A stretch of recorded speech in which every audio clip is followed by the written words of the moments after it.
OK. Keep an open mind when listening to this song. And yes, it is what they're talking about. Spinderella cut it up one time.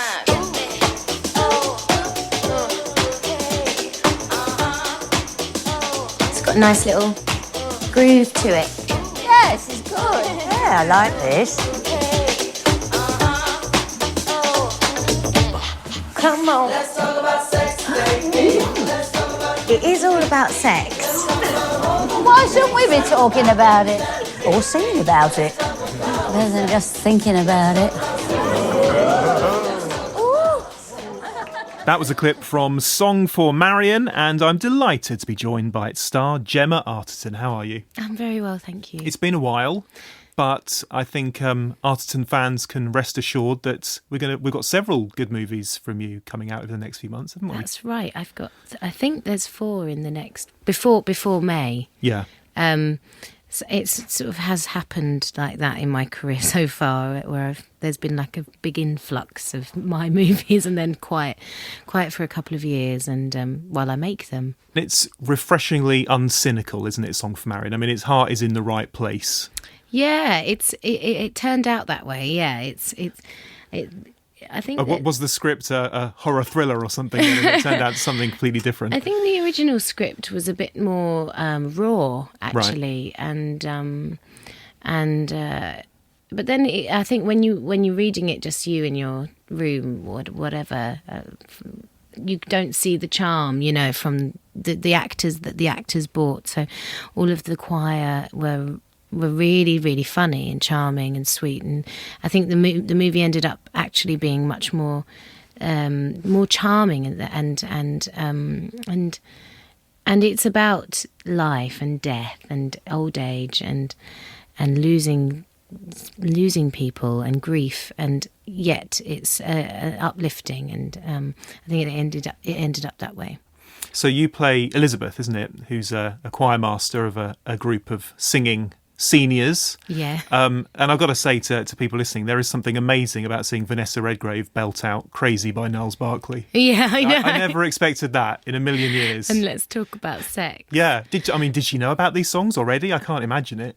I don't know. I mean, there was something so gorgeous about her performance, because there's this sort of wide-eyed naivety to it, which also is, the character is very sick, so there's this sort of fragility to her as well. And at some points I didn't know if she was acting or not, which I guess is just genius, brilliant acting when you're not sure if they're acting. And of course there's another legend in there as well, isn't there? Terence Stamp. Both he and Vanessa have this sort of sage-like quality about them, don't they? I mean, they are icons. Yeah, they are. And and Terence particularly, obviously, was such an icon of the 60s and swinging London, and had so many great anecdotes. I mean, I was just loving hearing all his stories, and he was the real man about town. But also, it was just wonderful seeing these 2 people together acting, and they have their techniques and things, but together they were just phenomenal. You have a musical background, don't you? I mean, music is a big thing for you. Yeah. You're in bands and things like that. I was in bands, and there's lots of musicians in my family, and I'd say that it's my passion is music, and trained as a classical singer, and so I love it more than anything, music. So would you do something on screen with music as well, do a musical film? I mean, it seems to be the big time for it, doesn't it? What with Les Mis and everything doing so well. Yeah, I would do it. It'd have to be the right thing. I'm actually doing a musical next year on stage, a new musical. It's a big commitment for me, and quite a nerve-wracking, because it's hard, 8 shows a week. So I'm having singing lessons and getting myself up to scratch. But I think that's really when I'm having the most fun, is when music is involved. And that's Made in Dagenham, isn't it? Yes. Yeah. The title may change, I'm not sure. Okay. But at the moment, that's called Made in Dagenham. So people will have seen the film, it's that story, right? Yes. Okay. So that's Song for Marion. If you want to go and be uplifted and you want to see Vanessa Redgrave sing Motorhead, it's all in there. If you want to see Gemma do the robot dance... I know, I didn't even know I could do the robot dance. Oh, yeah. I don't believe you. I kind of fudge it somehow. Then after that, we then move completely 360 degrees and go to Hansel and Gretel, 180 degrees rather, and go to Hansel and Gretel, right? That's the next one out. Yeah, funnily enough, I made that film just before Song for Marion, and Song for Marion was like the complete opposite. It was a deliberate choice. Hansel and Gretel is a big, violent horror comedy, and I play this very tough character. So, Song for Marion was I wanted to play the softest, most cuddly character I could find. So yeah, that comes out afterwards, ironically, and then after that, I have another one called Byzantium, which is about a 200-year-old whore mother vampire.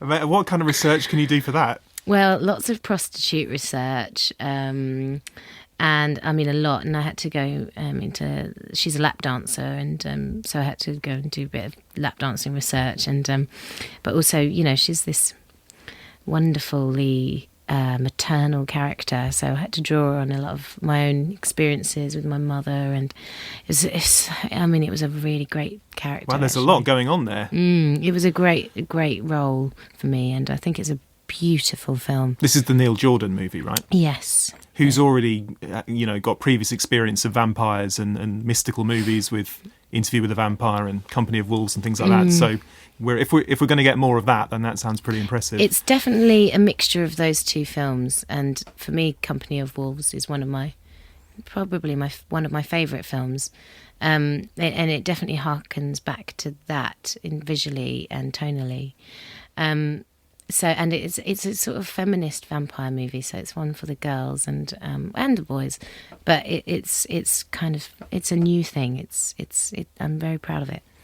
It's interesting because when we said on Facebook that you were coming on, obviously people submit questions, and a lot of them were about that sort of variety and how you choose movies and how. I mean, it sounds as if the scripts you're getting sent now, if they're, there's a lot of variety there, and you're getting offered lots of different roles, which is a good thing. Yeah, I think it's true. I do definitely make it a conscious decision not to repeat myself. I think I feel much more like I know what I want, whereas before I didn't really, and I was just kind of going along with it for the ride. But now I'm definitely much more specific about choices and directors I want to work with, and the whole package rather than just the role or just the script. Jonathan Hooper on Facebook references The Disappearance of Alice Creed, which is an amazing film. He said, obviously it's an uncomfortable film to watch. Did you need much persuasion to take on that role? No, I absolutely leapt on that script, and a friend of mine who's really responsible for my career, Lucy Bevan, she's a casting director. She sent it to me and said, "You have to do it." And I'd just done all these big glossy movies and was feeling a bit not very inspired. And this was, even though it was very hard to shoot, it was definitely more down the road that I enjoy that kind of process of where you feel a little bit out of your depth and a bit overwhelmed, and it was a gift. And we've also got the Oscars as well fairly soon. I don't know if you have any predictions or things that you would like to see do well in the Oscars. I'd love for Haneke to get his award. I don't think he will, because it's quite the subject matter is strange. But he's the best director in the world, in my opinion, and I loved that film. It's absolutely beautiful. But then on the flip side, to go a bit more conventional, I loved Silver Linings Playbook. I thought that the performance, every element of that film worked and was gorgeous and brilliant. But I haven't seen every single one. I haven't seen all the performances that are nominated. But yeah, those are the two films that I really loved. I've got a bit of a hunch about Amour. I just think something might happen with it. Yeah, I just, it'll definitely. Yeah, I mean, be great for Haneke to win Best Director, but he won't. And Be positive. I be know, optimistic. but it's like Scorsese. He's never won Best Director, has he? Well, it took a long. I think he has. Oh, But he it has. took ages. Yeah, it took like forever. 30 years for him to get and it. it was like, no, he shouldn't win it. Actually, as a sort of A statement. A statement. Yeah. Yeah. Gemma, it's been lovely speaking to you. And you, thank you. See you soon. Thank you. Thank you.